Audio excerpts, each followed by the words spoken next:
Manao daholo nareo lova iantsy.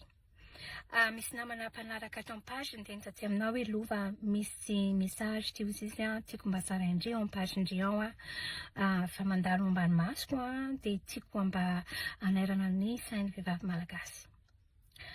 Izay iaran'ilay trangan-javatra zany. Ao Ampefiloha ao hony mivezivezy ao Ampefiloha Ambolokandrona misy an'izany vazaha zany teratany frantsay eo amin'ny 80 taona eo izy dia efa retraité izy dia any Madagasikara. Fotsy volo be mitondra 4x4 fotsifotsy dia tsy miala appareil photo. Io teratany frantsay io zany dia misible jeune maman malagasy le tena faran'izay sahirana ara-bola reny.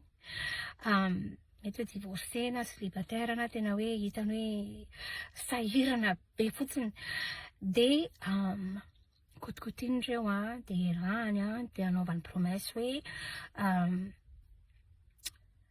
ho karakaraiko ny zanakao fa za efa tsy te hiteraka intsony fa za efa lehibe fa hiditra relation sérieuse tsika. Dia ampifandimbiazana ireo vehivavy ireo efa eo amin'ny 30 eo. Dia indraindray entiny hotely ny sasany indraindray entiny any an-trano, indraindray makany amin'ile havan'ilay vehivavy izy zany. Izay ohatrany hoe olona matotra ny fahitany havan'ilay vehivavy azy. Tena mamitaka zany izay. Tsy manana intention ny araka hoe hanao relation sérieuse zany izy na hoe hanambady fa izay ny fomba mitahany azony hoe manao firaisana ara-nofa amin'ireo vehivavy ireo. Dia betsaka ny vehivavy tena tafiditra ao amin'ilay izy. Izy io zany hony rehefa miaraka amin'ilay vehivavy izy dia alainy tsara ilay vehivavy, alainy vidéo, vehivavy miboridana iny, zareo manao iny dia alainy sary. Dia rehefa avy eo ampriminy ataony collection dia zarazarainy amin'ny namany ihany. Ka mba te hampitandrina tsika fotsiny zany izay namana izay hoe zarao fa io rangahy io tsy manana